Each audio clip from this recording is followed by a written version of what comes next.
El día de hoy abordaremos el tema de el espacio de la secuencia.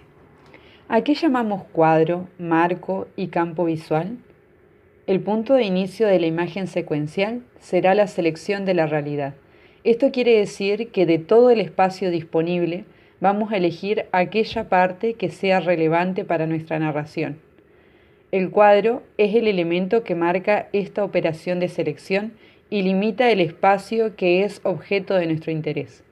Será el límite de la imagen, la frontera que separa aquellos elementos importantes que constituyen el campo visual. Se debe tener en cuenta que selecciona parte de un espacio más amplio y oculta otra. El marco es la frontera de la imagen. El borde aparece a veces materializado, y ahí nos referimos a un marco objeto, como es el caso de los que se encuentran en la mayoría de museos. Otras veces aparece como marco límite, es decir, una forma geométrica que coincide con el contorno de la superficie que contiene la imagen. Las funciones del marco pueden ser visuales, aísla y separan la imagen. Económicas, sirve de envoltorio a una mercancía que circula, como en el caso de los cuadros que pasan de museo a museo. Simbólicas, señala un estatus icónico. Representativo-narrativas, como ventana de acceso a un mundo imaginario. O retóricas, el falso marco. El interior del cuadro contiene una parte del espacio representado, y esa parte de espacio es a lo que llamamos campo visual. El campo es todo el espacio que abarca la mirada de la cámara, y a su vez implica otro espacio, el del espectador, que no forma parte del cuadro, pero se involucra con su mirada.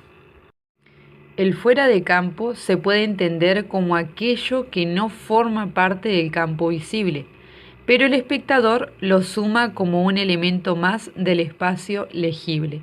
¿A qué nos referimos con esto? Casi siempre hay en el campo visual elementos que nos hablan de un espacio fuera de campo. Este espacio incide y actúa sobre el espacio mostrado. Lo vemos, por ejemplo, en el cine, en las entradas y salidas de un personaje u objeto, que aparecen por los costados o desde arriba o abajo. Otro ejemplo sería cuando un personaje se comunica con otro que no está siendo enfocado. Otro, cuando el personaje solo muestra una parte de su cuerpo. En este caso se puede ver en el paisaje mostrado como desde el lado superior izquierdo aparece una rama que nos habla de la presencia de un árbol próximo. Otro ejemplo sería mediante movimientos de cámara que hacen cambiar del enfoque. ¿Y la profundidad de campo? Esta se puede definir como la extensión del campo en que el espacio es representado con nitidez. Es esa área de la imagen que está aceptablemente enfocada. Hay una serie de factores técnicos que limitan la libertad del autor en la elección de la profundidad de campo determinada. Una de ellas es la apertura del diafragma. Cuanto más cerca estemos del sujeto al que enfocamos, menor será la profundidad de campo. Otro es la distancia focal. Cuanto más lejos estemos del sujeto al que enfocamos, mayor será la profundidad de campo.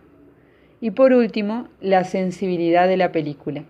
Cuanto más sensible es la película, menos luz necesita para ser impresionada, lo cual permite lograr más profundidad de campo. Para el concepto de plano existen múltiples definiciones, pero podemos basarnos en los elementos básicos. El primero es el encuadre.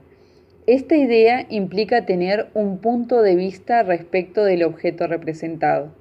Un punto de vista neutro sería el que coloca la cámara a la altura de los ojos del personaje. En cambio, el punto de vista por encima del personaje genera un picado, que se asocia a una idea de inferioridad o abatimiento. Y el contrapicado es un punto de vista desde abajo del personaje, creando una idea de superioridad.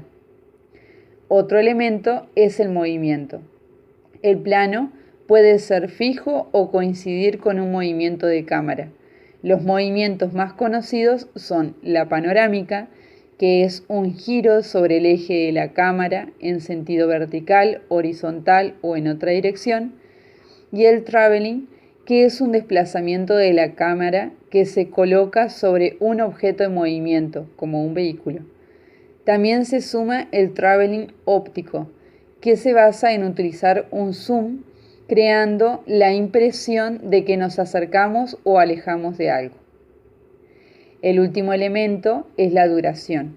La duración del plano puede estar compuesta por un fotograma apenas percibido porque permanece proyectado solo una fracción de segundo, o bien extenderse a toda la duración de la proyección.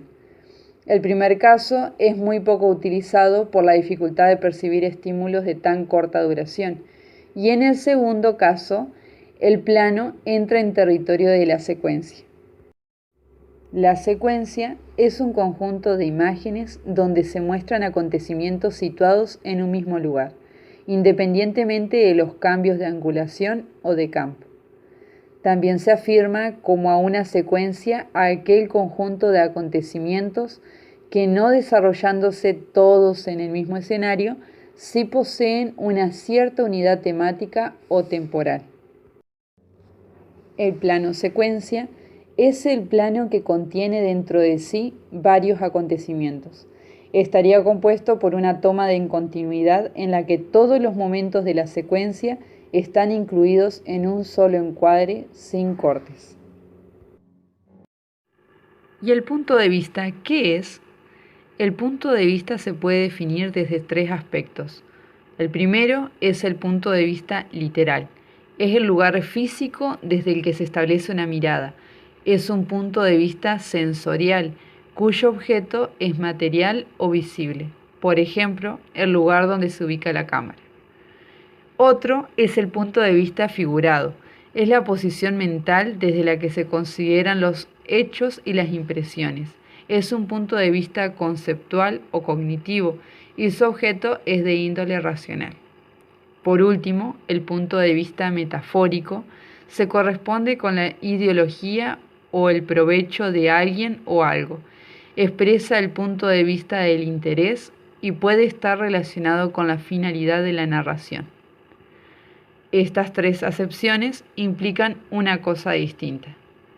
Alguien ve algo desde un lugar, alguien sabe algo gracias a determinadas informaciones, alguien quiere algo en función de unas ideas o una conveniencia. De esta manera, hemos realizado un breve recorrido por el capítulo 10, Espacio de la secuencia.